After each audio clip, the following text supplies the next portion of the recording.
see the breakthroughs that have happened with OpenAI, with ChatGPT. We've seen with XAI and Grok, with Perplexity, with all these different companies that have their own products that have come out. But what about the physical world? We can't leave the physical world behind. And how are we going to see AI change this physical reality that we're in? That is a reality we're in, maybe even more, probably more than the digital reality, although everyone uses their phones all the time and stuff like that. How can this physical world be changed?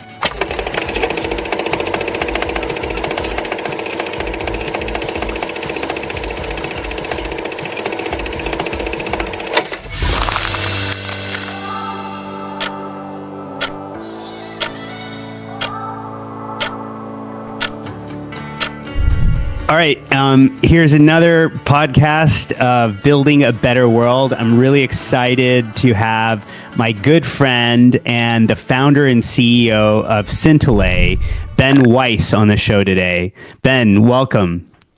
It's great to be here with you. Excited for this.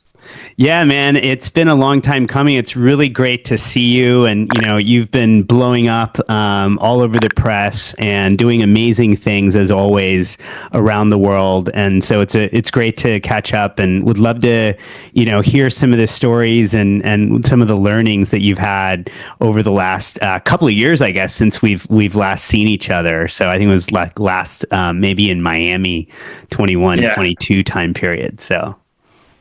For sure. Happy to get into it. I think a good place to start would be, explaining like what Syntilay is and like what we're even doing. Sure. And so basically, I was involved in the crypto space and trying to do some interesting things there, which, I'm still involved in different ways. But there's a lot of amazing new technologies that have been coming out that I just have felt for a long time haven't really hit the consumer, the average everyday person, and affected their lives. And this was a part of the focus I was doing in the NFT space. Like, how do we bring NFTs into people's lives every single day? And I know this is something that you care about as well, and you've been trying to do too, with blockchain technology. And with artificial intelligence, there's so many people talking about AI in software. We see the breakthroughs that have happened with OpenAI, with ChatGPT. We've seen with XAI and Grok, with Perplexity, with all these different companies that have their own products that have come out. But what about the physical world? We can't leave the physical world behind. And how are we going to see AI change this physical reality that we're in? That is a reality we're in, maybe even more, probably more than the digital reality, although everyone uses their phones all the time and stuff like that. How can this physical world be changed? And that was the catalyst for the idea that's become, what we're known for right now at Syntilay, is to build an artificial intelligence designed shoe and see how AI would make a fashion product different from a design standpoint than how traditional, human designers would. And we luckily got a great designer. His name is Kedar Benjamin, based in India, who I would say is like the leading expert in this category. And he's, really excellent. And we came up with this idea, like, let's make the first AI design commercially available slide. And we basically broke that down to a couple of different steps, which I can get into, more as we go. And we put it out. And because we've got an incredible team, which took, about 2 years to put together, of people, including the founder of Reebok, one of the greatest shoe brands in the world, and one of the early sharks on Shark Tank, we've been able to, and fortunate to get some amazing press. And we're just mentioned on the front page of USA Today, one of the 5 biggest papers in the United States, just 2 days ago. Amazing. And, I think the highlight of the physical world and kind of how are you going to apply this technology to physical, tangible, everyday things that we deal with, I think is obviously very compelling, because most people, are kind of utilizing AI in a very digital sense, graphic design and content and things like that. So it's cool that you went that way. I'd love to step back a bit and kind of learn more about your entrepreneurial journey and your life journey. What got you here? Can tell us a little bit about your background and kind of what you've been doing and what got you to think about these types of things. Yeah, sure. So when I was young, I was interested in getting the Nintendo DS. Everybody was into the DS at the time. And it was like the coolest thing. And I used to go to camp in New York, and everyone had a DS and you could play with each other. And I just didn't have a DS. My parents were really not into games, and having me have access to a game system all the time, that was going to be a problem. So my mom had this idea. She's like, you should go get an iPod. And the iPod was becoming much bigger at that point and moving really towards the iPod Touch, where you could truly do anything. And it was probably more games on the iPod than there were on the Nintendo at that point in time. And so, I wasn't really able to get the DS, got the iPod, and I was just completely blown away by how incredible this device was. I mean, my second version that I got, it was replacing the camera. It was replacing, the game system. It was replacing even the need for a portable DVD player. It was all these things at that point in time, and music in one device. And it was like, wow, this is a consumer product that's changing everything. And I was thinking, like, I'd love to build stuff like this when I get older, and create my own company, create a tech company that changes people's lives and affects people positively. And saw what happened with Tesla as well, and how amazing it was to just kind of take an idea of we can make the environment in the world much better with a car, and just put it out and build it and scale it. And once college ended, I went to business school at YU in New York, got a strategy and entrepreneurship degree. And once that ended, it was like, okay, well, now the rubber has to meet the road. Got to go make something happen. And so one of the first things that I was making happen, which I think we met around this time, was with a project in the hip hop space with the rapper Lil Durk, which it was a whole story to even get there. But I was actually interested in building an EV car. At that point in time, Tesla was like almost twice the price of where it is today. We were thinking, why not just cut the battery in half and make this thing more for like inner city, transport? And I was meeting with somebody in the car space who brought Subaru to the United States and did very well. And at that meeting, I was talking about NFTs to somebody, and it happened to be the Ferrari designer was there, and I had all this knowledge and interest in NFTs. And he's like, why don't you do NFTs with me? So, wound up kind of getting into the NFT space, and then went to this birthday party of this guy, Moishimana, who's very well known in Miami, real estate billionaire, came to the United States, was pretty much homeless at that point, and built up a great empire. And he throws his big birthday party in Wynwood in Miami. So went over there. Someone told me to go, and they helped me get into the VIP section, dressed nicely, and wound up meeting a guy who was well connected in hip hop, and got to this hip hop artist, and put a lot of time into a pitch deck. And then a month or two later, I'm building a leading, NFT brand with, in the digital physical footwear space, with an artist that wound up going and getting a Grammy that had a major presence. And so it was just one thing led to another thing. But then I realized the power of the network, and how you've got to get in touch with the right people, the smartest people, the brightest people, and people that really care about doing good, which I think is how we met, Hrish, too.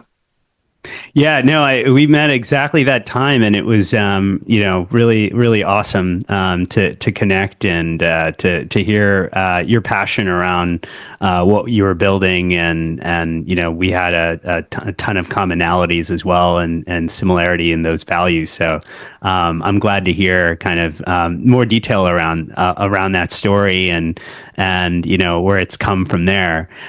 Let's go back into Syntilay. I'd love to hear what you've learned, kind of how you set that up. What's the story between in the origins of Syntilay, and kind of how that came together? Yeah. So when I was doing this other project in like the hip hop space more, I had the idea for it, raised most of the money through friends and family individual. And this was when everybody wanted to get into NFTs. So it was a bit maybe easier, I'd say, to raise money for those types of projects at that point. But it wasn't easy in general to get capital in, just kind of without much of a track record, just kind of starting out. And I just had a different opinion with the team of where things should go. So eventually decided to move away from that, and focus on something. I had this idea at that point, like content creators should really be able to get their own shoes. And the content creator market, there's so many new brands being created by Logan Paul, by Mr. Beast. Like these individuals, if you look at their merch stores, and the merch store is incredibly important to their livelihood, they never have shoes. They usually have everything but shoes.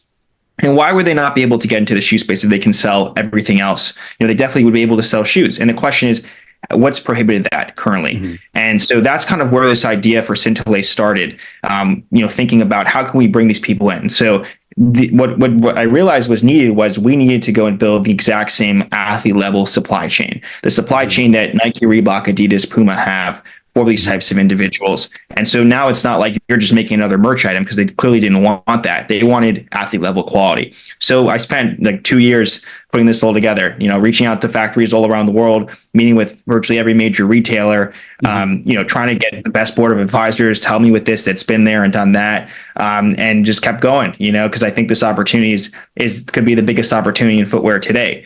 And so, yeah, along that journey, after putting everything together, just along the journey, I was pursuing certain advisors. And one of those people was the founder of Reebok, Joe Foster. I was looking at all the different people, Hrish, that are alive today that have created amazing shoe brands. And if you look at that kind of landscape, you have Phil Knight, who created Nike, still involved with the brand, likely not going to help me. Kevin Plank did Under Armour, still involved with the brand, likely not going to help me. Adi Dessler, Adidas, not alive anymore. Rudolph Dessler, Puma, not alive anymore. You got the Skechers guys, still both involved with the brand today. So I was thinking, okay, well, Reebok, right? And so I was looking that up, and Joe and Jeff, him and his brother's not alive anymore, but he is. And it looked like he sold the company, so he could potentially help me. And I saw that he recently wrote a book on his life called Shoemaker. And so started to go, I wanted to reach out to him. I was like, you might as well shoot my shot. So reached out to him online, cold reach out, explained to him, this is what I previously did. This is why I think the opportunity is here. And also, we would like to integrate more into games. A lot of the youth today is playing games, and these are their next social networks. Roblox has really become that. They're changing their outfits all the time. Let's tie that into this and explain that to him. And, they took the meeting, him and his wife, Julie, and they liked it, and happened to be there visiting Fort Lauderdale, closely a couple months later. They had friends in the area. And I'm in Boca Raton, pretty close by. So wound up meeting up and having a bunch of different chats, and they went really great.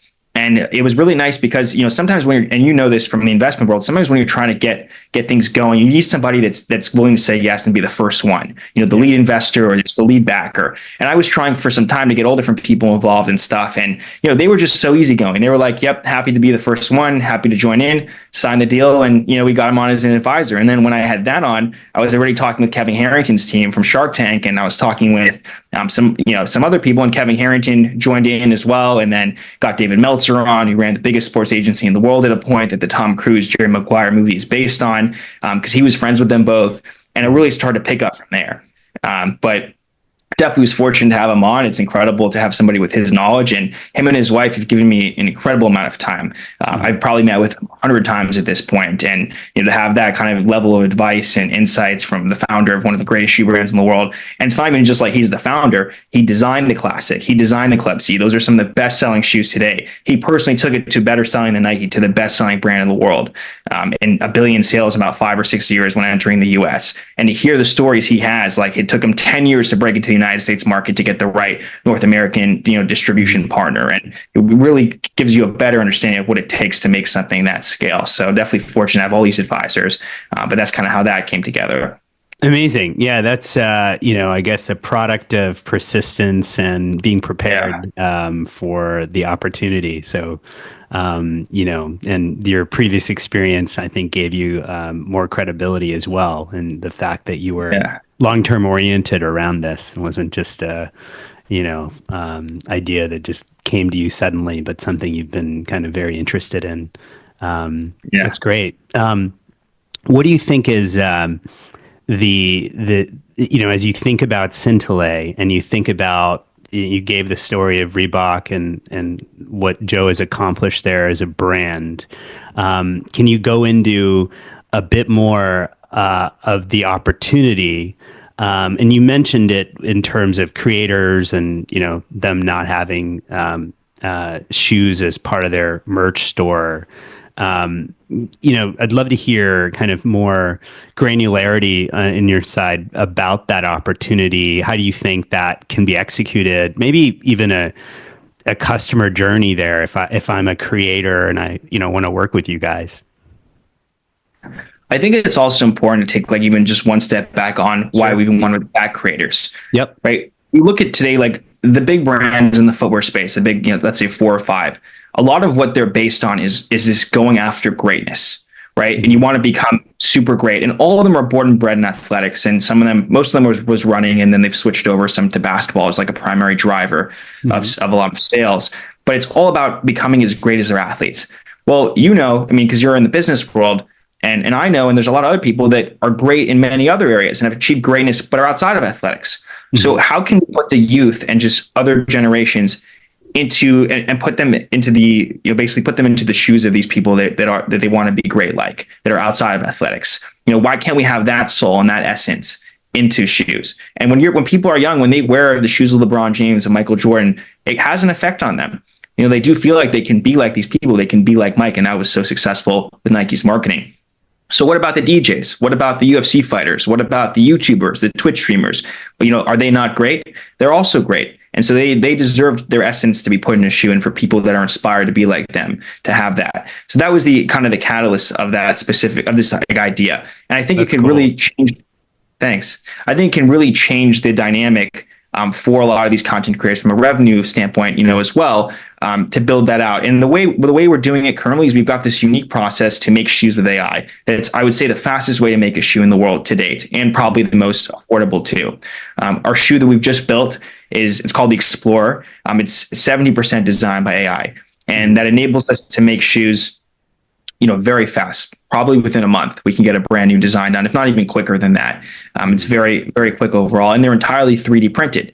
And so this model that we have today, with our partner factory Zellerfeld, based in Germany, that 3D print shoes, it enables us to make to make shoes fast, but also to give these creators a chance. Because the biggest hindrance has been for a lot of these brands to back creators has been that it could cost tens of thousands of dollars for your molds for every single size. It can be tens of thousands, if not more, to go and pay a designer. And these are hurdles. They don't want to take necessarily a risk. And then they have the inventory expense. You have to have all these shoes already pre-made. And what happens if you back a creator and that creator doesn't sell? Well, now you're taking a big risk. And we know, as corporations hit a certain size, some of them do not want to take these types of risks. And they're very risk adverse, and they just like to back what works well.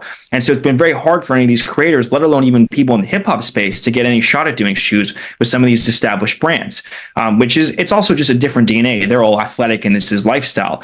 But that's another, those are definitely two of the reasons. So with our process, because it's 3D printed, everything's printed on demand. You have no inventory expenses. So now that makes it even more affordable for content creators to get into this space. You have a shoe that is designed majority by AI, so it's lower cost for the design to happen. And we have some other unique aspects from a design standpoint that you can do with 3D printing you can't do anywhere else, to make it really customized and target the creator audience. So now we can give these creators a shot to see, can you do a shoe? Will you be able to sell it or not? And through this method, it's not a big financial risk to get going. And then we can move into traditional, or as 3D printing progresses. But this now opens up the market for these people to express their creativity in this new outlet. And so that's why we have this method today. And the reasoning behind it is overall a bit more expensive to make a 3D printed shoe than it is traditionally. But we can still price it within the range that's acceptable. And this gives these creators a real shot. Amazing. All right. So it really kind of removes a lot of the obstacles that a creator and even a brand that wants to work with that creator experiences due to the risks that are inherent in kind of this manufacturing process, and you're able to do it in a way that removes those risks and makes it a win-win for a creator and a shoemaker like Syntilay. 100%. And the molds also, I want to address, I didn't address before, but we don't have to do any molds because it's all 3D printed. So that's another huge expense saver. So it gives these people now a shot to really get into this category, which currently if there really isn't anything else, any other way for them to do that. And this is a way for them to do that. And there's also a lot of brands, like you touched on before, that have never done shoes, that have a lot of other products, but have never been able to get into this space. And this is a way for them too. And can you expand on some of the, environmental, maybe ethical, social kind of consideration? I mean, people are always talking about the fashion space and what's there, and maybe this solves some of those things, as well as maybe the gaming aspects of it. Maybe there's a digital kind of aspect of this as well. You mentioned kind of gaming as a way of being the opportunity when you talk to Joe. Yeah. So the gaming, I think, is going to come into play as we go with this. Like, this first shoe doesn't have anything necessarily to do with gaming, but we do want to get towards, you can wear a shoe digitally, wear it physically, and that comes together. bundled, and you prioritize both those worlds. I mean, because if you just think about it, people are spending time in SuperWorld, people are spending time in Roblox. They're in these environments where what they wear digitally really matters, because they hang out with their friends after school, or just with their other colleagues. They hang out with people in Roblox or in these games, and what they wear is the same thing as in reality. You care about what you wear in the physical world, and it translates over to the digital world a lot too, and how you look matters. So that value add is very clear and very evident overall. So Nice. that's something. Yeah, that's something that we want to get towards as we go. In terms of like the environment, so our shoe is entirely recyclable, and that can mean a bunch of different things. But one of the best things about that is that we can take the shoe back, and then our factory Zellerfeld can melt it and just get all the material, and then basically make a brand new shoe with that. So it's a way better for the environment in terms of its footprint. And I think that it's great to have something like that where people know we're going to be taking care of the world we live in, and this is something that prioritizes that full cycle going around. So we're happy with that, and that's something that that's part of the reason we were interested in partnering with our factory on this. Amazing, right? So it really, it solves a lot of problems, but it also kind of is creating these positive benefits and hopefully positive changes in the industry, and you're leading the way in doing that. So that's really cool. Yeah, definitely trying to. I mean, we were looking online and just doing a lot of research of like who's making shoes with AI. Like, is anybody making any shoes designed by AI? AI's got to be able to make fashion look different and more forward thinking, and think of concepts that really break the mold that humans have never done. And we saw some different, ideas that were out there. We saw Reebok did some like AI generation project of different digital images of shoes, which we thought, okay, that's interesting, but it's not physical. It's interesting.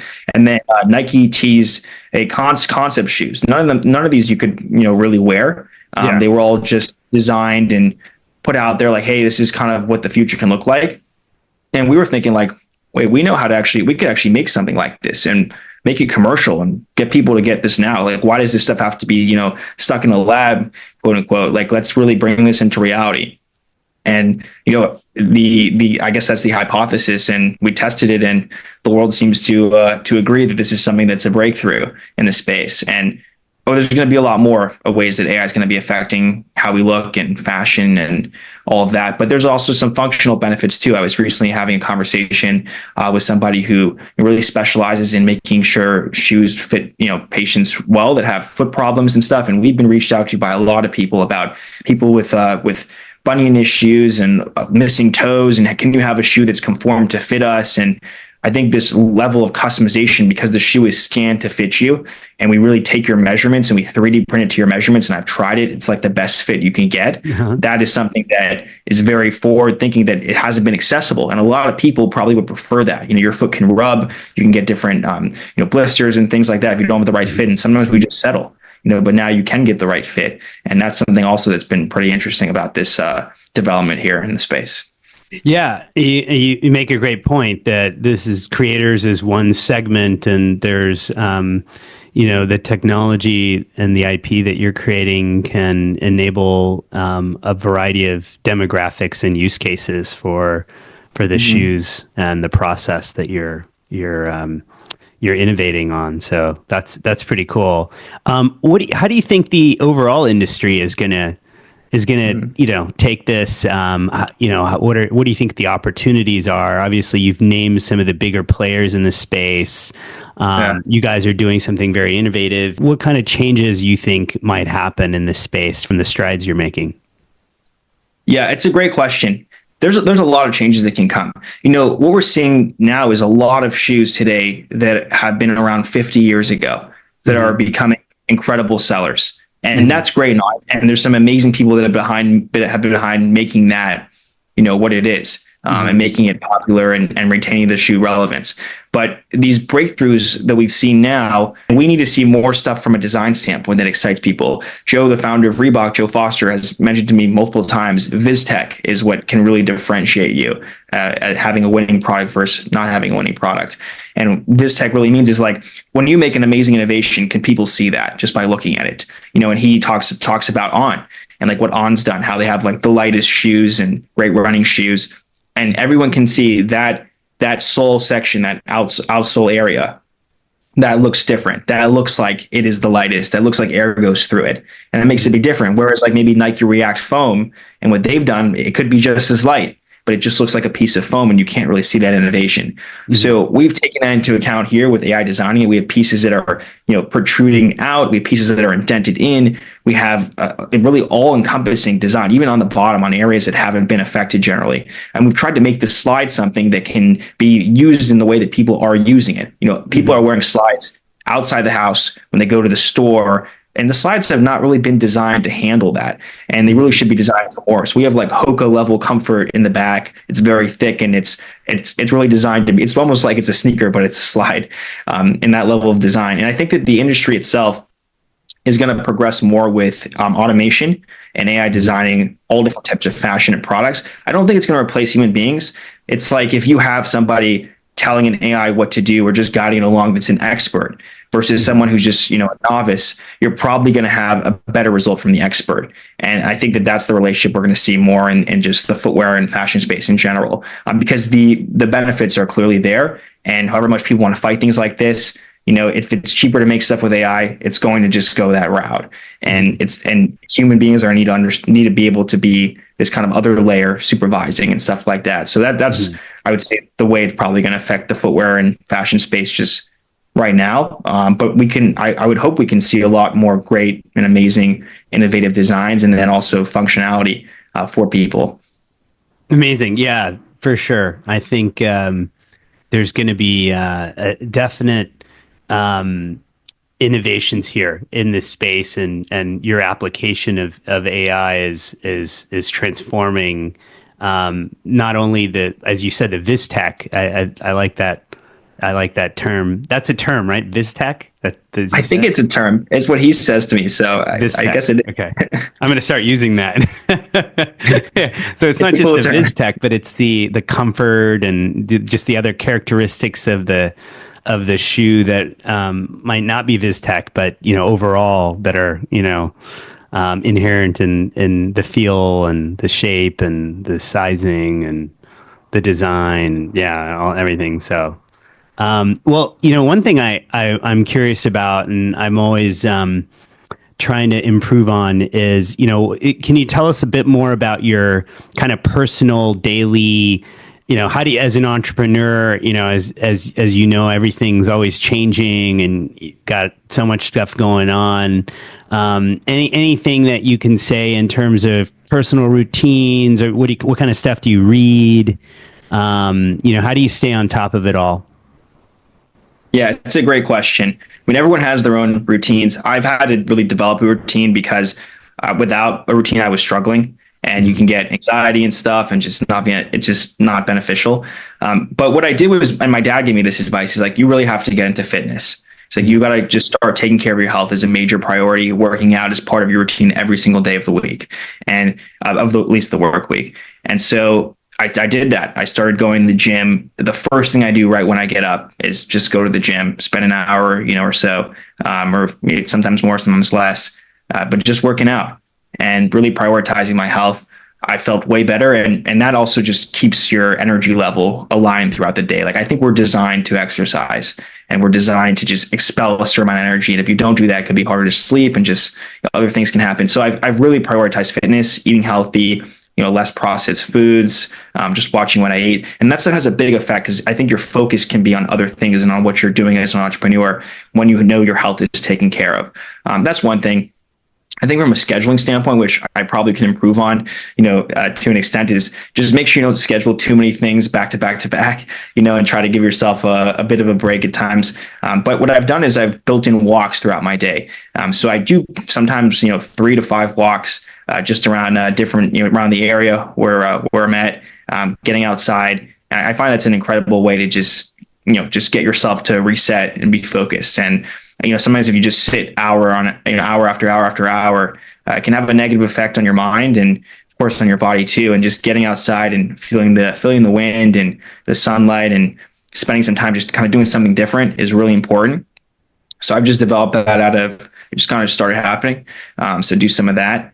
And yeah, I think you need to just get into a mindset that every single day you just need to make progress. And it doesn't always matter, it matters how much, but it doesn't always matter like if it's an insane amount of progress versus like a little progress. As long as you're every single day you're taking one step forward, you're going to get to where you want to go, or at least close to it. And you need to just get into a mindset like, let me make sure I'm doing one thing to keep progressing. Because eventually you keep doing that a year, 2 years, you're going to be in a different place than where you started. If you keep going somewhere forward, one step after another, so I think like sometimes people overwhelm themselves. Like, I've got to do all this stuff.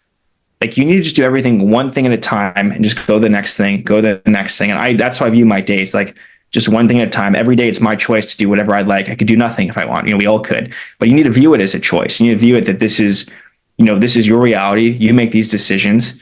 And if you don't want to do them, you don't have to do them. And this is, entrepreneurship is incredible. It's incredible freedom.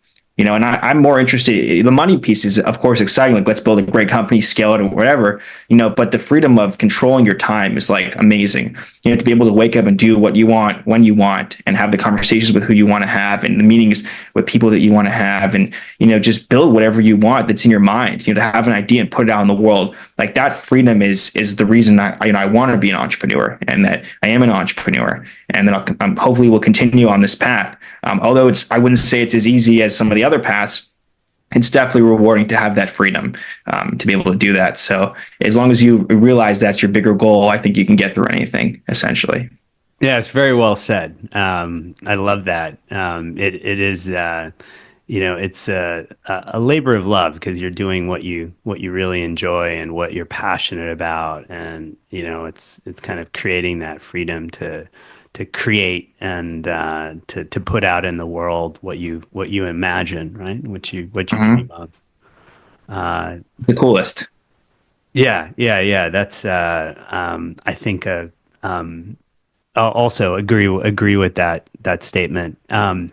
Also, just wanted to get an understanding of all as you operate and as you kind of go through some of the plans that you have, business plans, product plans, roadmaps, some of the speaking engagements that you do, podcasts. I know you're into content creation. There's a lot of stuff that you're doing and you're thinking about. What do you think is maybe 2 or 3 of the top things that you do that are kind of game changing for yourself personally as a business person, for Syntilay? What have you learned, I guess, in this journey so far that you are doing that? And we talked about some of them earlier, I think, before the call, but would love to hear that. Like, what are some of the kind of the needle movers or whatever for you? Yeah, it's a good question as well. The podcast has been like game changing. And my parents, I talked to them about this and talked to some other friends and got encouraged to do the podcast. I was thinking about it for a while, but then, basically got like to a point where you've got to go and do this because you like meeting people, talking to people and stuff. And, the podcast has been incredible. Anthony Pompliano has his own podcast, Pomp, and he talks about how it's an amazing way to meet people and to, learn from them. And if you want to talk to somebody, sometimes if you send them a request, maybe they won't say yes to you, but if you send them a podcast, ask and say, can you come on my podcast? Instead of just, let's just meet, they may say yes to you. They may be more inclined to say yes to you than just meeting, because lots of people like being on podcasts and talking about what they do and things like that. And that's a real thing. There isn't something like that people are more inclined if it's a podcast. And I started a podcast, Legends and Leaders, and it's been incredible. I mean, I've learned so many things that I've never learned before, that I never heard in the media. And I've been following this stuff, just like you have, for years, and learning and seeing what's going on in the business world and the tech space for a long time. And I've got to talk to these people directly and ask them the questions I want to ask. And it's been a lot of hustle. It's reaching out to countless people and it's following up many times sometimes and all of that, but it's paid off. And now I've had conversations with one of the three founders of Apple, Ronald Wayne, and the lady who was the voice of Siri on the iPhone, and Howie Mandel from America's Got Talent, Deal or No Deal, and Kevin O'Leary from Shark Tank, and names go on. But when you have a conversation with somebody like a Martin Cooper, who is considered the inventor of the mobile cell phone and took 20 years in Motorola to make the cell phone, and explained to me how he built this product and why he kept going for 20 years of his life, and then the effect that had on his life. I mean, it makes you just get this way deeper understanding of the people that make the world that we're in today and how that actually happens, and makes you want to do things like that. And it gives you a level of understanding of how long it takes. When I started out, there was so much overnight success talk and just all around, and there's a lot of stuff in the media around that. And I know it may sell and people want to click on links. But the reality is it's very different. Sometimes people can become very successful quicker, and sometimes other people it takes more time. But when you really dive into these stories, like the inventor of Siri, Adam Chire, told me he invented Siri like in the 90s. It was very different before it became the Siri we know of today. And the guy who created Shazam, Chris Barton, the Shazam music app that was acquired by Apple for $400 million. He built it, and you would just call up a number on a normal phone and play your song next to it. And he got the algorithm done for that for like $1,000 from a professor specialized in detecting submarines. And it wasn't just out when the iPhone came out. It was, 7 years before he created this and was making no money for years. And then it became this big success. And so you start to really understand that. It's like, wow, this is what it takes to make something happen. And it makes your mind just shift. And so then you can go longer. You can keep being more persistent. And you can learn to celebrate the wins as they come. And so that's been just incredibly game changing to my development as an entrepreneur. And I think a lot of people have benefited from it. We've seen amazing comments that have come in from people that, never understood. Like, for example, the lady who became Miss Universe in America, Arbany Nola. People didn't realize how she became Miss Universe. And it was this fascinating story of just discovering when she was in a salon, somebody told her you should try for Miss Texas. And she got that. And then she almost wasn't able by age to get into Miss Universe. She made it 1 year before and wound up winning the whole thing. And talked about her routine during COVID of working out when other people weren't going to work out. And, and you learn a lot of things. And so that's been really incredible to my development. I'm sure you've learned from some of the guests that you've had and just, what you're doing here. And I think I encourage a lot of people to start podcasts and to really, go at that. And I think content creation is an amazing way to build up your personal brand, but also just share important ideas with other people and have them benefit from it too. Yeah, no, I totally agree. And yeah, I think you're doing an amazing job in both of those areas. And it's a really great way to start scaling the message and getting the vision out there and learning. I think that's a big driver for me, especially is, always try to learn new things every day and see how you can grow and adapt and improve whatever you're doing. So, the conversations are very interesting. I'll kind of close out. Want to hear, would love to hear what's next for Syntilay. Any kind of parting messages that you want, our audience to kind of understand. How can they find you or get involved or make a shoe? Etc. I would love to hear about that. Sure. So, where we're at right now is we're looking at what we can do that's disruptive and innovative that hasn't been done yet. And we see that AI design is an incredibly important piece of that right now, just based on the level of interest and what it can do from a design standpoint. And so we want to really make a mass market consumer product in this category that's designed by AI. That's the big focus. I would say right now we're at a fairly limited product of what we can do, which is fine. It's a great start, and it's a very different, type of product in general. So that's to be expected. We want to make a mass market, likely traditionally produced product, and so we're experimenting. We have an idea of creating something that's almost like a sock you can wear anywhere.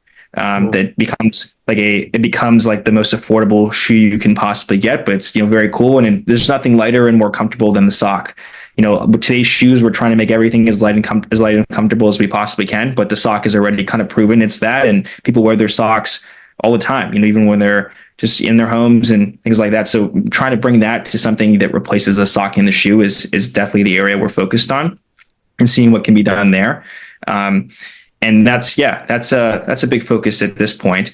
I would say that just like parting messages and stuff. If you have an idea and a dream, I think dreams are had for a reason. Like they're in your mind. They're not meant to just be pushed away. And sometimes people let them go. And everybody, I'm not judging anybody. Everyone has their own path. But you can choose to fully embrace these things and go after them with everything. And I think a lot of people will be surprised by how far they can go if you really just choose in your mind that you're never going to give up to get exactly what you want. And you just keep making progress day after day after day. And like I have a lot more development to go as a person. I have a lot more development for our company we have to go.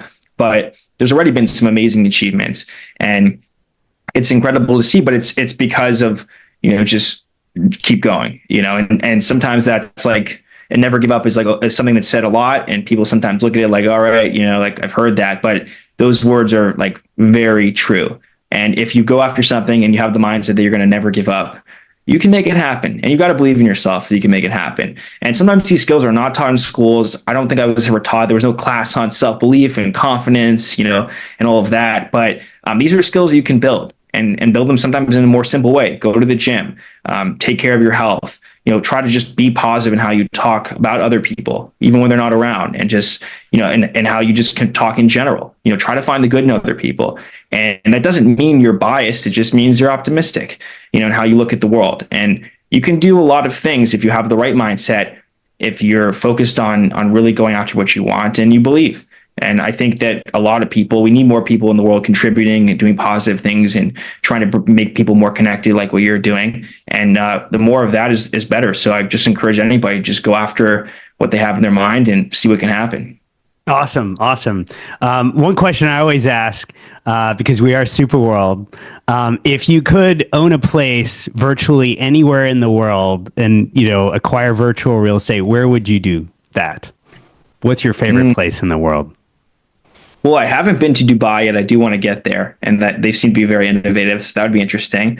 I love Florida. I mean, Florida is incredible. So Florida virtually sounds pretty good to me. I mean, there's beaches everywhere. Beach 15 minutes from here. It's got a great culture. So probably I would say Florida would be the number one. Awesome. Yeah, I love Florida. I'll be in Miami in a couple of weeks, so we got to link up there. And and where can people find you? Where can I look you up? Any social media that you prefer? Any places they can reach out? Yeah, LinkedIn, Instagram, Twitter, X, pretty much any platform, YouTube. But I would say more like LinkedIn is probably the best place to go. I'm on LinkedIn every day. LinkedIn's an incredible tool to meet great people. And send me your requests. Happy to connect. Awesome. Well, thanks again, Ben. Really appreciate you sharing the story. Congrats again on all the success. And I'm going to be, rooting for you here and very excited for what's coming. Can't wait to, put on a Syntilay shoe very soon. So again, thanks again for being on the podcast. Thanks for having me. This was awesome. Yeah.